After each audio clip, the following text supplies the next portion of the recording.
Hey everybody, welcome to the D. Louise book series. I'm Christina, Kristinadadeluise. And how are you today?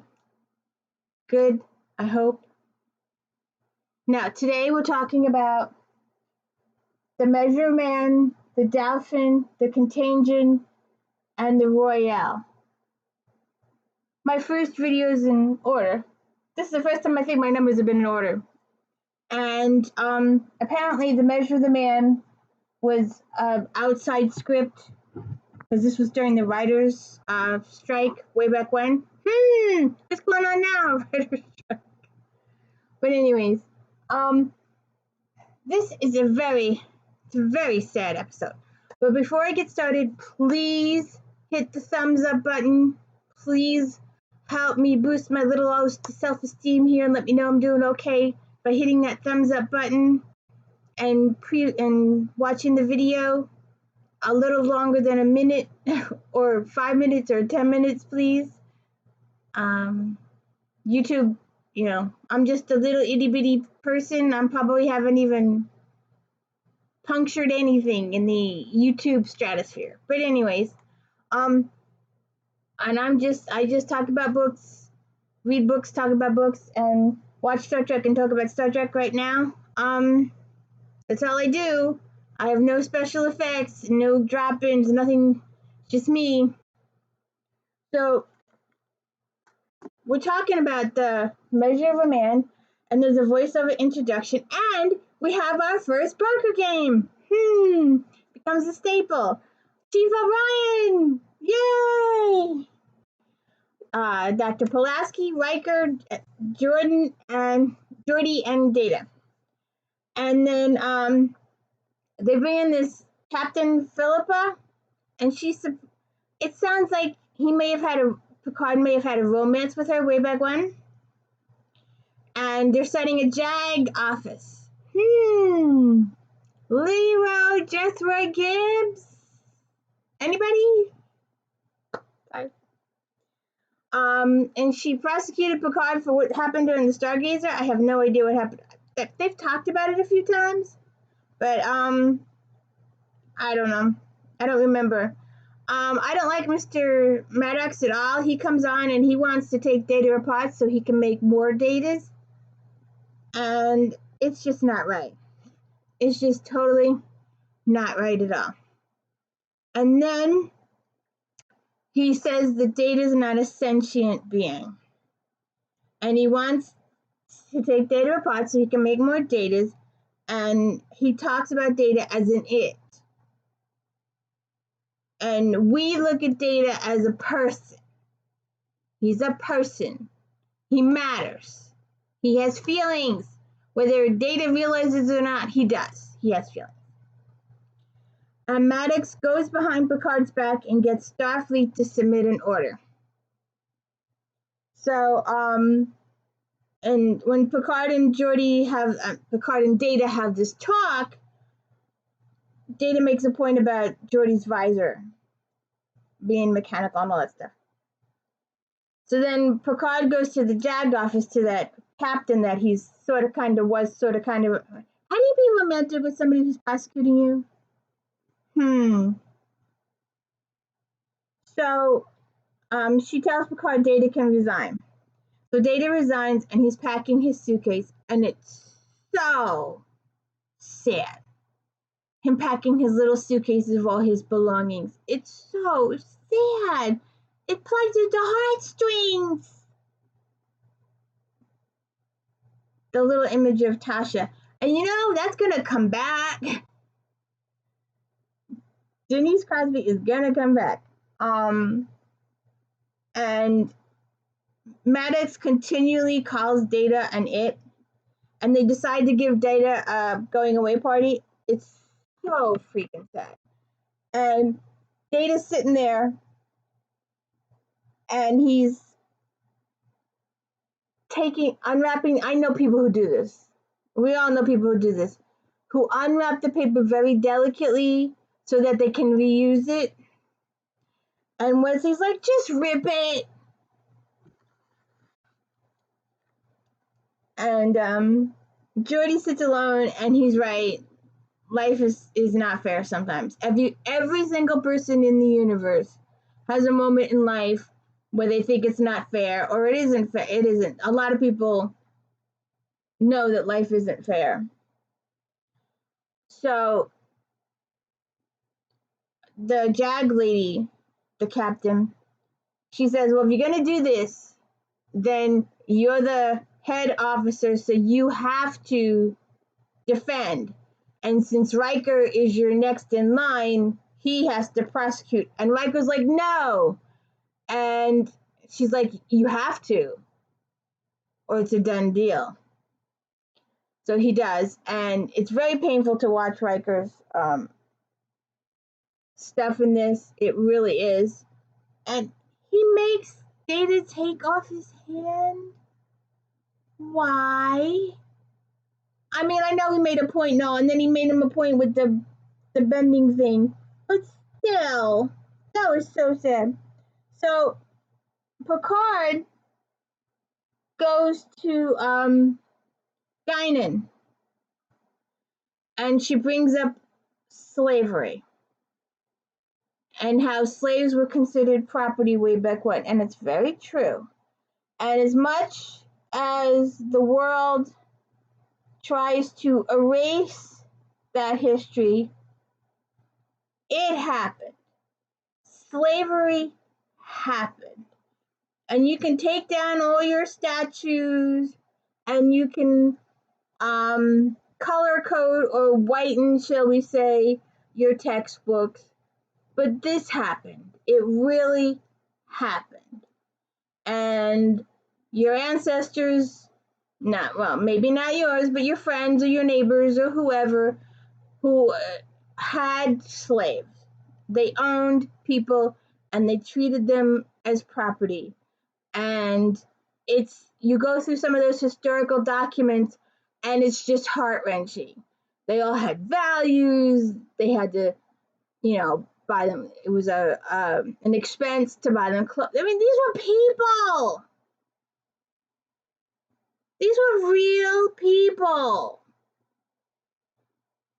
And I like every time Whoopi Goldberg is on the show, she gives such philosophical answers. She's so good. The writers wrote her really good. Unless she wrote herself. She might have written herself. I don't know. But so Picard goes back to defend Data, and Picard's speech at the end of the trial is very, very touching, because we all know who will benefit from this in the future. The Doctor on Voyager, the EMH. They revisit this whole thing all over again in Voyager. And they decide that Data has the right to choose. And I love Data's conversation with Riker after the trial. He goes into the room because Riker's like, well, I'm pretty sure you don't want me at your party. And Data's like, well, you had to, or this would have happened. And Riker's like, yeah. He goes, well, then please come to my party. I understand why you did this, and I'm not holding any grudges. And Supervine is once again listed in the final credits. What are they gonna? I know we'll probably see it, but it's for him to always be a guest star or a guest appearance by. He was a member of the crew by this point. I mean, I think his role gets bigger. And then when he goes on Deep Space Nine, it gets even bigger. But still, and the Doctor, Diane Muldaur, being listed as special appearance. I guess she didn't make any friends. Okay. The Dauphin. Wesley's first love story. With an alien creature who can turn into big, giant, huge teddy bears. And she looks, I don't know, they go to he's walking down the hall, and he's like, ah, and she's like, ah. And from the beginning, Troy suspects that these people are not what they say. And Wesley goes all over the ship and asks romantic advice from Worf. Well, female lady, ooh, and we do this. You don't ask advice from a Klingon. I don't think they've shown it. They'll show it later how Klingon women and men mate. It's a little on the violent side. So us little humans don't do that. And he asked Geordi too, and Geordi's like, "Oh, you're in love. Stop playing with that stuff. You're not focusing on what you're supposed to be doing. You're too busy thinking about the girl." And then he goes to Riker, and they go to Guinan, and Riker's like, "Oh, you have the most beautiful eyes in the universe." And Whoopi Goldberg just eats it up, and it keeps going and going. And Wesley figures out that this is so not for him. And then Anya has a confrontation with Worf, and she changes. And then they realize that Troy was right, or Deanna was right, that these people are not what they say they are. And she wanted to kill the patient because he had a disease. You don't kill somebody because they're sick. That was just, And then Wesley goes on a date on the holodeck, and he's showing her all these different planets. What happened to Earth? What happened to Niagara Falls, or the Grand Canyon, or San Francisco Bay, the bridge, or the Eiffel Tower? No, he shows her foreign planets, and he gives her chocolate mousse. I guess it's okay. Whatever happened to ice cream? Good old hot fudge sundae. That's a good date thing, right?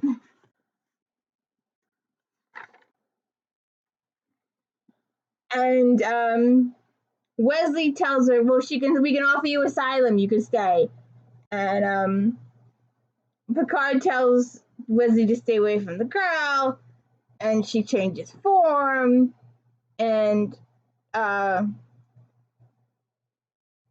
just before they leave, she shows Wesley her true form, her true light form. Somebody else, I can't remember what series. Somebody else had a light form, was pure light. Atlantis? The Ancients? Right. Daniel Jackson, when he ascended, he was a light form.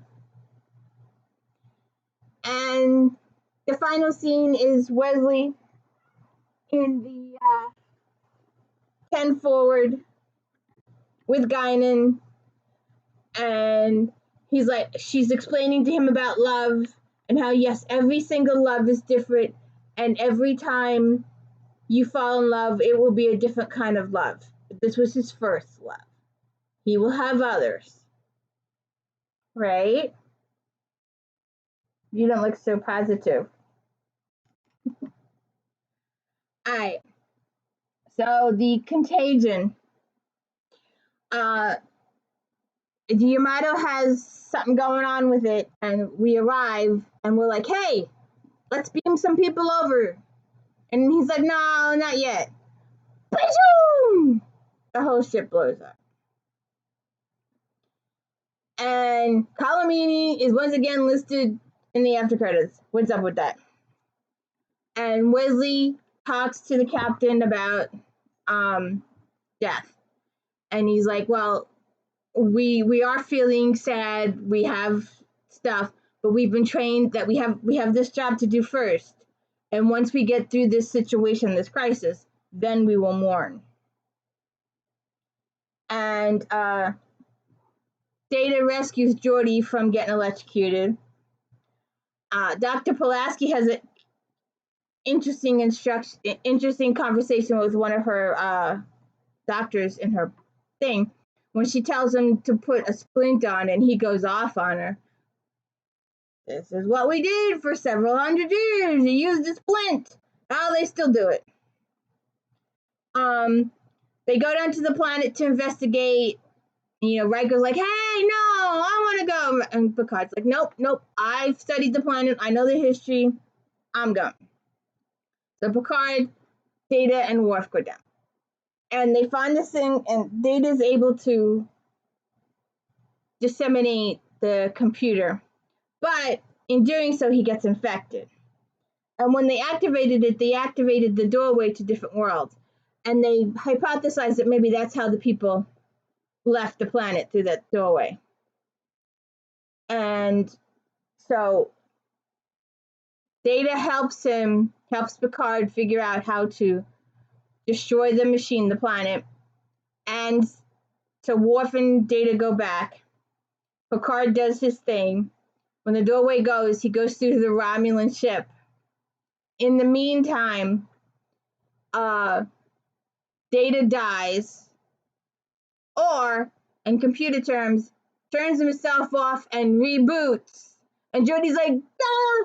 Turn the Enterprise off and reboot and get rid of the virus. And then Picard's on the Romulan ship, and he tells him, hey, we're going to tell you how to fix your problem. Everybody fixes their problem. And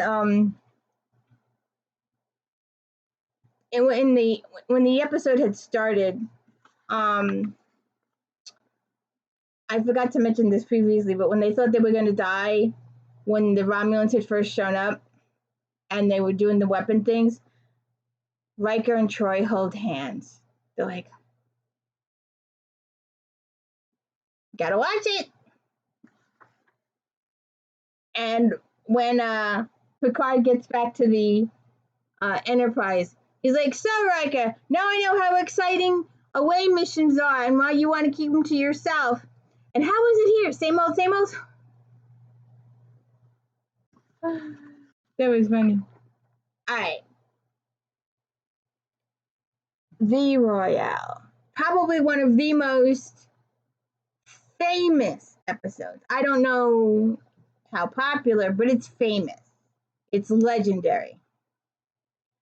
And there is an introduction overview. The Klingons reported the strange stuff, and they wanted us to go check it out because they think it was our stuff. So they start the episode. Picard and Riker talk about an old math problem, and 800 years people have been trying to solve, which he said has no solution, but also added the phrase remarkable proof. For 800 years people have been trying to solve this equation.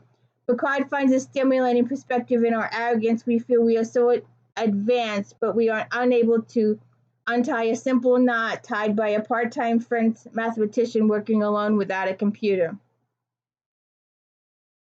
Sometimes we do. We get full of ourselves. They find debris and beam it on board, and Supervine is there again in the after credits with the F. So they beam up the metal piece, and it's got the United States flag on it, and it's got NASA written on it. And so they decide they have to go down to the planet. So they beam down to the planet. They're in a black room, and there's an old-fashioned revolving door. I recently went to this restaurant who had that same revolving door. They have them a lot in New York. The revolving ones where only one person can go through at a time, and you gotta. So And then they go into the hotel, and it's a casino. And Data says the people in the room have no life signs, and the Enterprise has lost contact with the landing party when they went to the hotel. The signal couldn't get through. And Data has fun playing blackjack. And then they try and find a way out, and there are no exits. And at first, Troy senses that Riker is amused by their situation, and then later on, he gets the feeling of feeling trapped. And then Data senses with the tricorder this human DNA. So they go upstairs, and they find a human male dead 238 years, Colonel S. Ritchie, and they find his notebook. Upon reading Ritchie's diary, they learn that the starship had launched in 2037, been accidentally contaminated by an unknown alien race, then transported through a wormhole across the galaxy. He was the only survivor. Taking pity on him, the aliens created the Royale for him, thinking the novel story represented the human's way of life. Whereas Ritchie found it unbearable thanks to the poor quality of the novel, he lived there for 38 years until his death, and his remains have sat in that room under the blanket. And Picard and Troy look up the actual book, and Picard reads, "It was a dark and stormy night." Ah! The opening of this book brought to mind an old article I read many years ago as being the foundation for either the best story or the worst story, depending on who is writing the article and who or what the book is about. It was believed to have been first used in 1830 by Edward Bulwer Lytton in his novel Paul Clifford about a highway robber during the French Revolution. It also has the cliche storyline found in any horror movie today. I walk down the well-lit street, or do I take the shortcut through the cemetery? One of the oldest misuse of the plot. Have you seen that commercial where the kids come running out of the haunted house, and there's a serial killer after them? And do they jump in that nice car to get away, or do they hide in the shed in the garage behind all the tools? Duh! And they go behind the tools. Duh! That commercial makes no sense whatsoever. And Mickey D walks in, and he's played by Gregory Beecroft. He used to be Duke Lavery in a hospital. So, figuring out that they've got to follow the novel, they have Data win all the money. They buy the hotel. Oh, and I like the line when Brent Spiner goes, "Baby need a new pair of shoes," and he throws the dice.